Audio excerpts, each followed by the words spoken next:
2024 সালের পুজোটা যেন অনেকটাই অন্যরকম।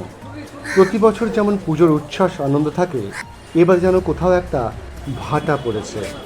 এবারের নিউ মার্কেটেও ভিড় আছে, কিন্তু কোনো রোশনাই নেই। একই অবস্থা কুমোরটুলি পাড়ায়। ঠাকুর প্রায় তৈরি, কিন্তু সেখানে প্রাণ নেই। এই বছরটা একটু অন্যরকম, মানে একটু ঝিমিয়ে রয়েছে। আমরা 2-4 দিন ধরে দেখছি এখানে ফটোশ্যুট মডেল শ্যুট হচ্ছে আর কি, 2-4 দিন আগে থেকে।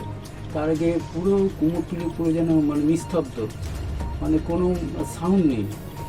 আমরাও বেরিয়েছি, ইভান জাস্টিস বলে বেরিয়েছিলাম দুর্গার বিচার চাই, কিন্তু কাস্টমার তারপরে তারা যে একটা প্রতি বছর এসে তাদের ঠাকুর দেখে, সেই মেজাজটা হারিয়ে ফেলেছে।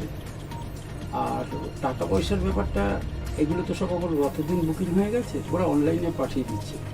কিন্তু এই যে কাস্টমারদের এসে ঠাকুর দেখা, সেই প্রভাবটা কিন্তু এই বছর দেখতে পাচ্ছি না। তারপরেও আবার ঠাকুরের দিক দিয়ে দেখলে বোঝা যায় যে এই ঠাকুরগুলো তো যেতে হবে, কারণ এই ঠাকুরগুলো না গেলে তো আমাকে তো সবাইকে পেমেন্ট করতে হবে। এই এতগুলো জিনিস আনা হয়েছে, সবাইকে টাকা দিতে হবে, লেবাররা, তাদের তো রুজি রোজগার এখান থেকে, সেটাও তো চিন্তা করতে হবে। আমরা শিল্পীরাও, আমি তো জানি আমরা আমাদের দুর্গা পুজো হবে, কারণ মা আসবে, মা দুর্গা, মা হচ্ছে একটা মেয়ে। আমরা আর অভয়কাণ্ড যেটা ঘটলো, সেও তো একটা মেয়ে, সেও তো কারোর এক সন্তান। তা যার সন্তান যায় না, সে অনুভব করতে পারে, সে ফিল করতে পারে তার কি চলে গেল। আর আরেকটা জিনিস, আমরা কিন্তু ভগবান মা দুর্গার পর, মা কালীর পর কিন্তু কাউকে যদি ভেবে থাকি, সে হচ্ছে ডাক্তার।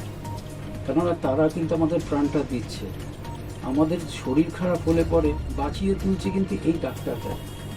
এই ডাক্তার কিন্তু আমাদের, কিন্তু এরাই কিন্তু আমাদের ভগবান, প্রকৃত ভগবান কিন্তু ডাক্তার। হ্যাঁ, জাস্টিস অলওয়েজ, এটা তো আমরা তো চাই বলি।